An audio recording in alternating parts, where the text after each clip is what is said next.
ndabhabhatidzwa nemutumwa mukuru ndakabhabhatidzwa naawimbo ndabhabhatidzwa naawimbo then 14 ndakaprofitwa before baba micho asati vafa ndichibva ndanzi notowaziya baba micho ndo wakatorefura kuti uyu nyuchi ndokwanisa kutaura nenyuchi dzese dziri muZimbabwe vanodeploy nyuchi dzese zvokuti tikatishedzai mustudio nyuchi dziuye zvese dzinouya asi haudzingeka ungadzingire iwewe zvakafanana nekuramba hembe yenhaka asi uchitenga bhero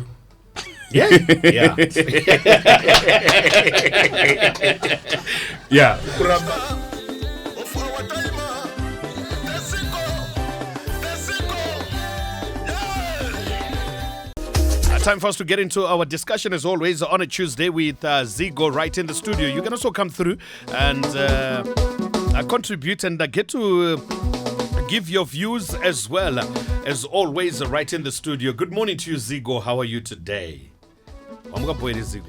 Zigo amukaboma amukase aiwa tiri po vane kati nyowani kausikuone yes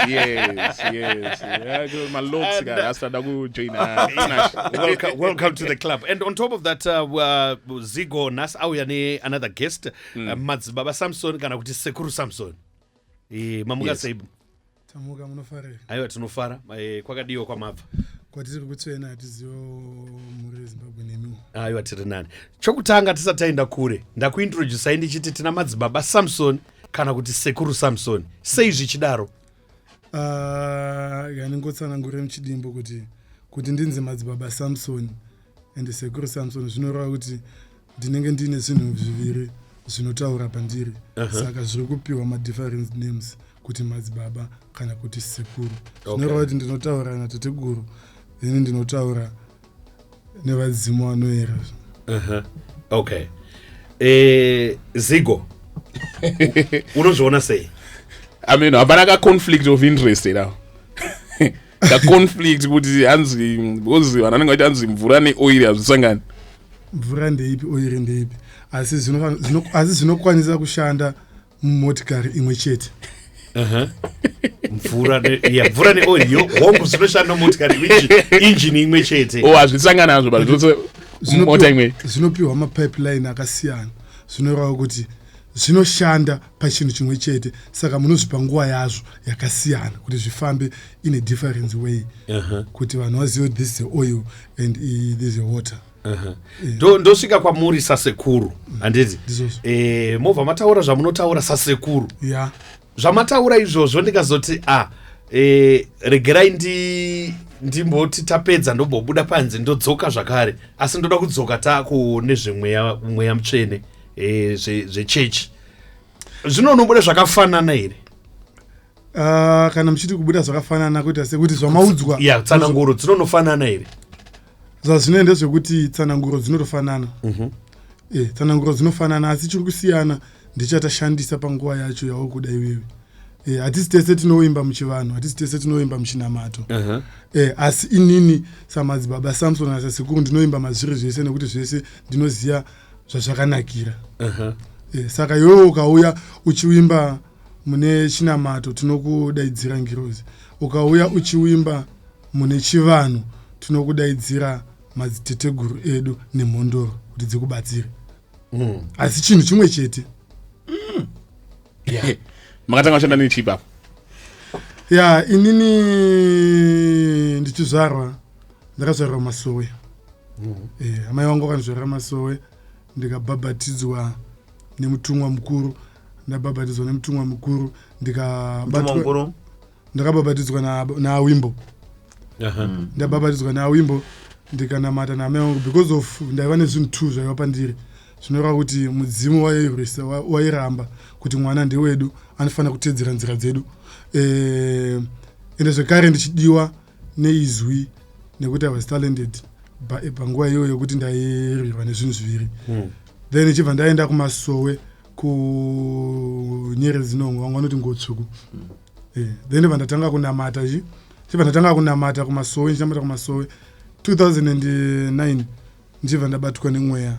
Zvinhu izvi zvekutanga zvaingotaurwa zvisati zvava pandiri asi ini ndaizvinzwa kuti zviri pandiri because ndine zvakawanda zvandaikwanisa kufila nezvandaikwanisa kuona kuti ndiri kuita.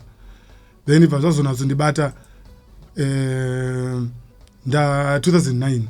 Then 2009 ndiri kumasowe ndichifambira nhau dzemweya 2010, 2011, 2012, 2013, then 14 ndakaprofitwa before baba Micho asati wafa. Ndichibva ndanzi nokuti waziya baba Micho. Ndo wakatorefura kuti uyu chiripo zvazvinoenda zvokuti ukabatwa nemweya unofana kunge zvakafanana even nawo kumachechi akasiyana wane ma spiritual father awo. Saka spiritual father anofanira kutotaura kuti uyu mwana zviripo ndizvo zvichokwadi, hakusi kunyepa kana kuchi.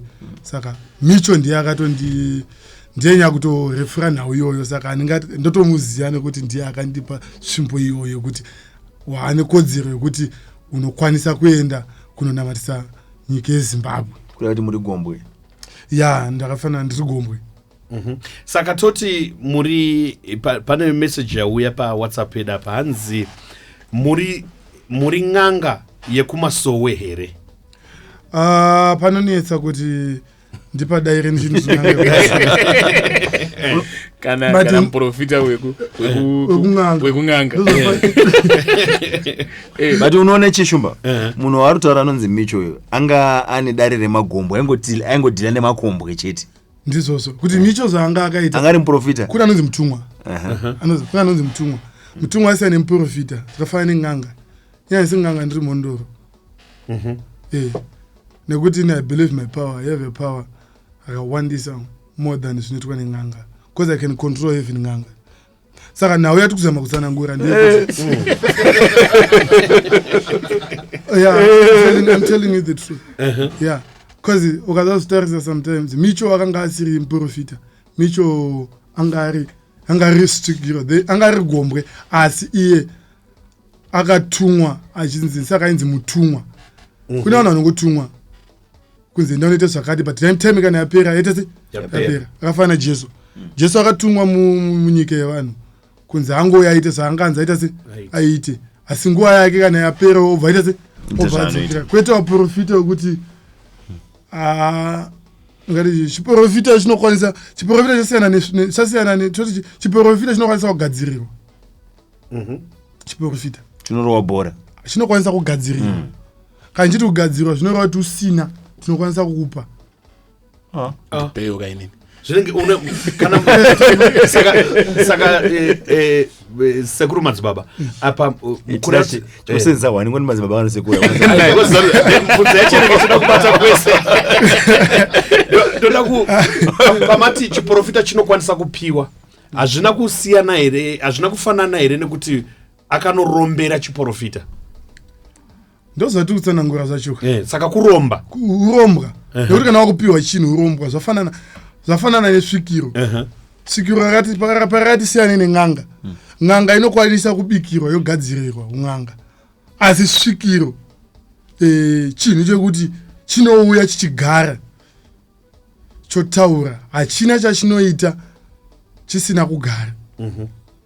Asi zvekufembera kazvo ndikutaura panapa. Saka nhau iripo ndeyekuti pakasiyana muprofita nemutumwa. Mutumwa munhu akaita zvekutumwa kunzi uchange uchiita zvese zvinoita kuti nyika ipone. Chese chinokwanisa kuti nyika ipone, handi Mwari anobatsira anozvibatsira. Saka ukasazvibatsira iwe Mwari hauyomba mako nokubatsira. But pane here nguva ine kurwisana Mondoro pamuri nengirozi pamuri? Zvine sina utsurwa, hapana nguva yekurwisana kwazvo, but zvikasakumbirirwa nekutsanangurwa zvakanaka zvinorwisana. Zvinorwisana. Asi imi mamuone here kunge makatakura mutoro wakanyanyisa wokutora zviviri muchikwanisa kusarudza chimwe chete? Unotisarudza sei? Zvekuti imimi handiti muri kushanda basa rekumweya mutsvene nerechivanhu, handiti kune vamwe vanonzi akabatwa nemweya akakumbirira kuti ndoda hangu noshanda ndiri kumasowe kana ndoda hangu noshanda ndiri kuchivanhu. Mujoinidzirwa. Urati imi patru izvozvo wamunonyatsotemba chaichayo? Mwari ndomutemba. Mwari nekuti Mwari ndiye akasika madziteteguru edu kuti timwe tinawo. Then baba wangu ndovatemba nekuti ndivo vakandibereka vakati ndiwe papanyika. Saka hapana chandotaura kuti hanzi ichi handichitembe, ndotemba zvese. Okay, so vanhu vanenge vachibvunza kuti ndiani ko vari kunzi madzibaba sekuru Samson. So madzibaba sekuru Samson takaona pasocial media vatumira nyuchi. Mbonudza story yenyuchi, chii chakaitika madzibaba sekuru? Nyuchi idzi ngatingoti muchidimbu nyuchi takatumira nyuchi nenyuchi tichitodzitumira. Zvinoita chii chainge chaitika paukomana vataona varumwa nenyuchi tu? Komanawo zvakaitika, munhu akauya nedambudziko rake. Ndofunga izvinozve matambudziko akawanda tiri kunyanya kusangana nawo vanhu vakubirwa. Nyika yekubiwa, vanhu vakubirwa every day. Zvinhu zvakasiyana siyana muchovha chii. Saka munhu akauya wakati aiwa isusu taita sei tabirwa. Zvatabirwa isusu tabirwa goridhe redu kumaini kupena longa. Takati aiwa hapana chakaita sei chakaipa, imimi munofunga kuti tingakugadzirei nenzira dzipi? Ndobva vati haisitoda nzira dzechivanhu, yekuti vamwe vanobhilivha kuti nzira dzechivanhu dziri fast more than nzira dzechinamato. Dzechinamato dzine tsitsika waiziya. Aiwa, mindiro inononoka. Aiwa, hadzina tsitsi ngwana naMozisi waiwe kuwani yondo. Hadzina tsitsi, kune dzimwe dzekutoteka dziita nenzira pai. Asi nzira dzaMwari dzine padzinogumira, padzinokulimita kuti apa hauchakwanisa kuramba uchienda kumberi. Takati aiwa hapana chakaipa ngatiita sei vatamutsananguriro nzira dzedu dzataiva nadzo kuti dzakati kutokwanisa kubata mbavha. Vatsanangura vhasaru dzakati aindotoda hangu dzenyuchi ndotoda zvionekwe neruzhinji rweZimbabwe. Nekuti zvinoita vamwe vanonyarara. Mumwe andoti ini ndinoda kugadzira kuti zvingoita zvemupa mangu. Manje dzonyuchi baba dzikaruma vanhu parodhi pese apa kana mutauni umu mungatozodziyemesa. Dzaitoruma iri kana dzakangomhara. Aiwa hatizorumise edu. Tinozoita kuti ukaona dzakuruma ka dzine dzimwe nzira dzatumwa nadzo.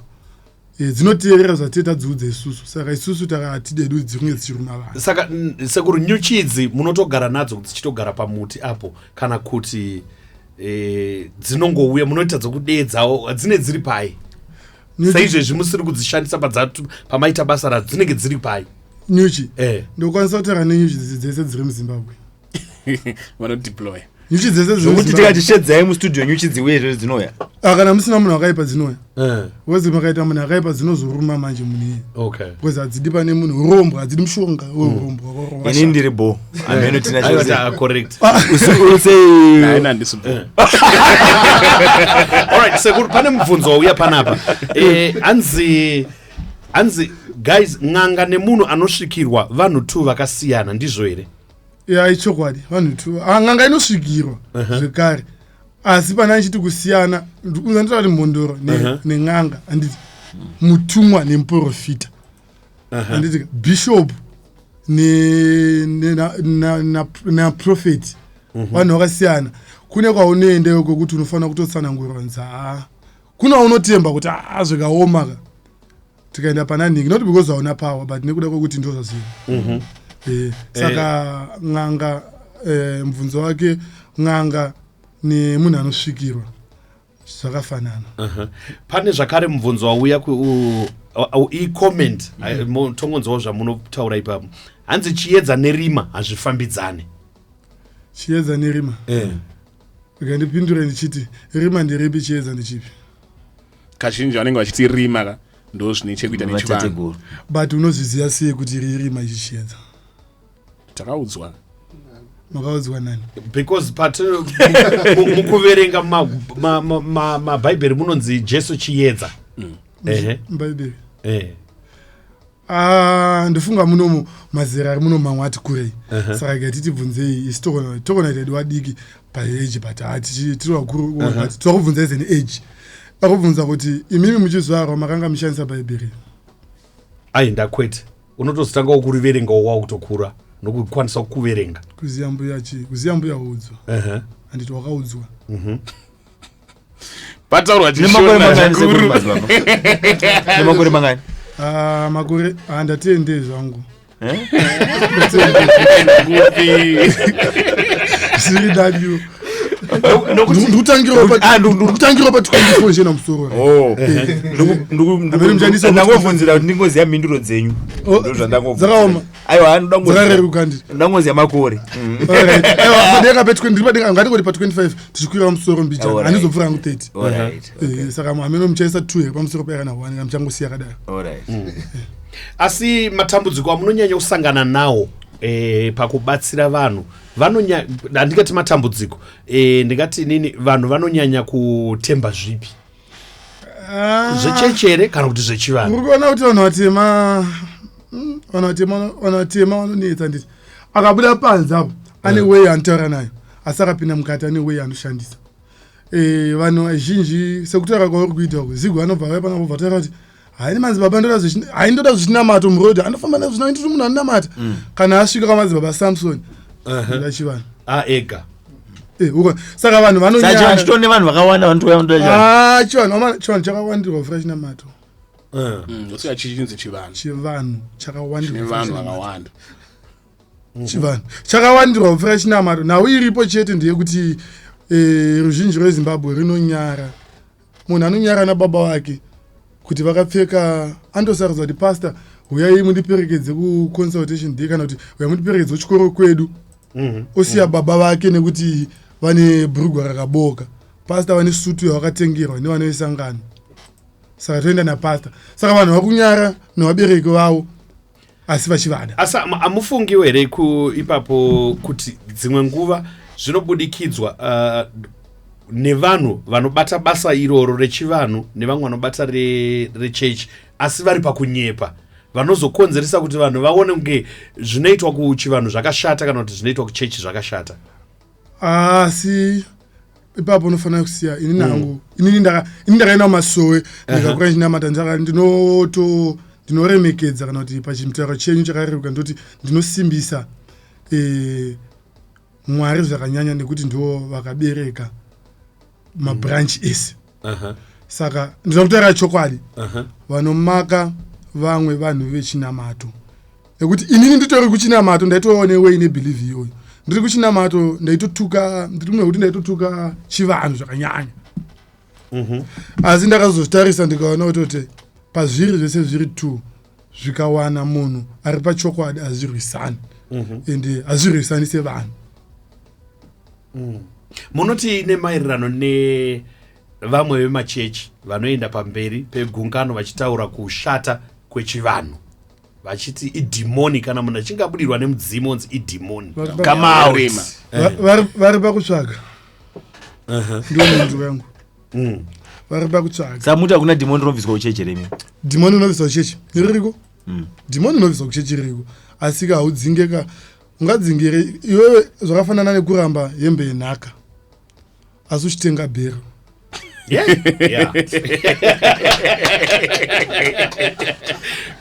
Kuramba hembe yenhaka asi uchitenga bhero.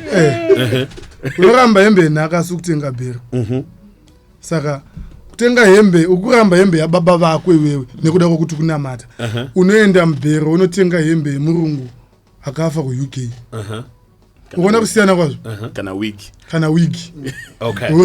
just about 3 minutes ndine wano wangu zvamunokwanisa kuita imimi kana kuti ndatsamwa zveshuwa ndoda kuti mundibatsire imimi kana kuti bosi wangu vazoda kukwidza salary chii chamunokwanisa kundiitira ndoda kungonzwawo. Ndotanga ndatarisa kuti iwewe wokushanda here pabasa. That's a good one. Fair practice. Ozoita sei ina ndisana mbodza ndiri mondoro ina singanga inomanikidzira zvinhu ini ndoshanda nezvinhu zviri paground. Ndakapfeka ukasvika ndakapfeka gemenzi ukati uda chivanhu handikrengwe mweya kana chivanhu zviri pandiri ndokwanisa kuzvidaidza pandiri panapa zvekutoti kana chiprofita changu chinini chinoenda kana chishopera changu chinoenda pajekerere nyika yese yakatirira zvekuti iwewe wauya wakaita sezvinapa saka nauya wakubvunza kubvunza yekuti iwewe wati waita sewatsamwa aiwa ndoda kuwedzerwa mari havasi kuda mukuru wangu iwe uda kuwedzerwa mari ukushanda here zvazvinoita ndokamudza mushona inoti mushonga unobatisa pane chironda pane zvimwe zvekuti tinokupa muteuro kana kuti tinokupa mushonga wekuti unoshandisa utsvage basa una basa yoswera rumba mako akarara pafoni. Yeah. Hazvimake sense. Mwana batsira nozvibatsira. Anzi pana anonzi BAP kuPretoria ari kuteerera online ari kuti madzisekuru. Madzisekuru. Ko pane here vafundisi vemachechi vanouya kuzotsvaga kubatsirwa nemi? Zvazvinoita ndezvekuti inini amunoti iye kuti kuopoza vamwe. Ndiripo pakuenda pamberi peredio sekuya kwandaita. Handiti nini kuya panapo wati aiwa uyai madzibaba timbonzwa tine zvatiri kunzwa. Saka inini ndoda kutaura sekuti semadaidzira vandita. Nawo iripo ndeyekuti chokwadi ndo vanochiziya. All right, Zigo, quickly because last one is maenda. Madzibaba Samson ndire church. Then vechivana. Madzibaba Samson ndakararama naro kubva ndichizarwa. Ndapiwa namutumwa Micho. Kuzi simba remauri rakawanda. Kore chivanhu munaro. Rechivanhu handisati ndane zita rechivanhu. Zita rechivanhu ndinongonzi Mondoro chete. Mondoro. All right, thank you so much Madzisekuru Samson nekuuya kwamaita. Chiripo ndi pa live fashion. Ndoda musikana wakandiramba. Thank you so much, we appreciate nguwa yedu yapera. Tinotenda nokuuya kwamaita ku Capital ku muwanezo rakanaka. Thank you. Kuridzirwe bhero membero dzangu dzazove pedo muchandishambadza kunge Zigo tichakudana ikumabiko